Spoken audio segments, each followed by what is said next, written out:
We left the California coast and headed across the Great Valley and the foothills towards Yosemite.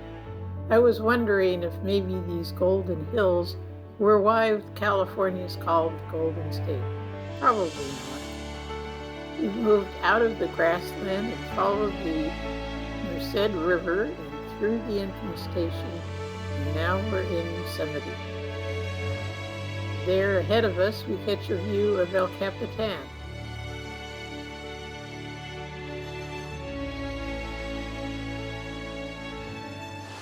Our first stop is a view of Bridal Veil Falls. Not much water in it this time of year. We pause to admire El Capitan again. Our next stop is at Swinging Bridge. Don't see a swinging bridge? Well, when I was a child, there was a swinging bridge here.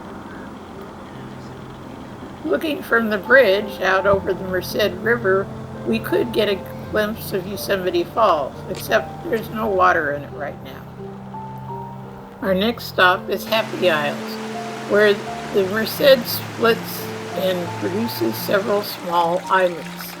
My father would always stop here and dip his hand in and get a drink of water, something I don't think I would advise in this day and age. We've left Happy Isles and are now headed up the Mist Trail.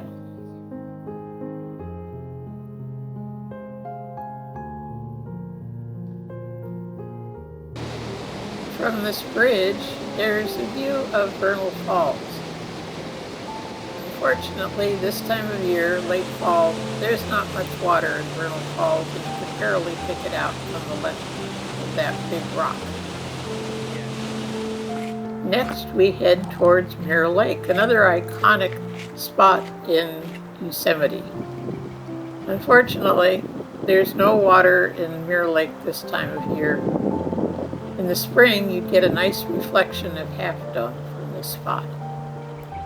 Our last stop before we leave the valley is a visit to the Yosemite Hotel. I love the cottages back here behind the hotel.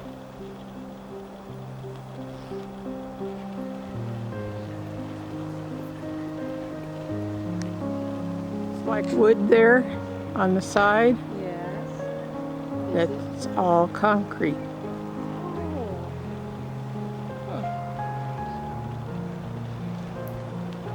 You don't have to be a guest in the hotel to visit it. Anyone can wander in, enjoy the great room,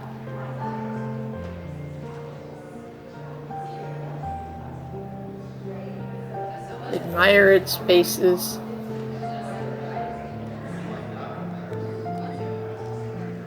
the stained glass windows,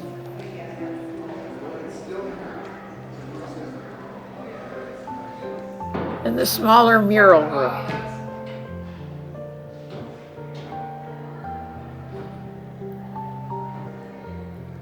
The Yosemite is open to all.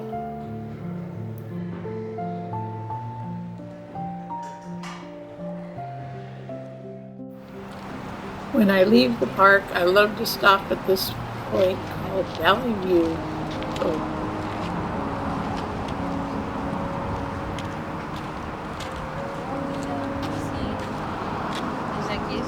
One last stop on our way out of the park is a visit to the Tuolumne Grove of giant sequoias. We admire the berries on the dogwood as we walk down the trail.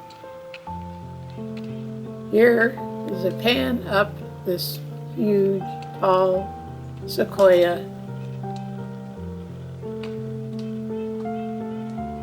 and up and up and up.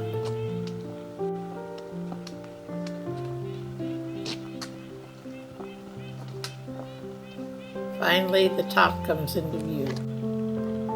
The roots of this old giant give us an idea of just how big and majestic it once was. Now it's succumbed to time and the elements.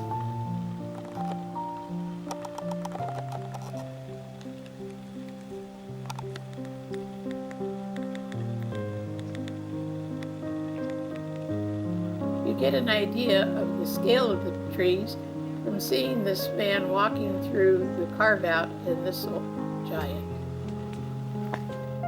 On our way to my home near Sacramento, we stopped at Knight's Landing for a picnic lunch. We took time to wander around and look at the ruins of this old mill site.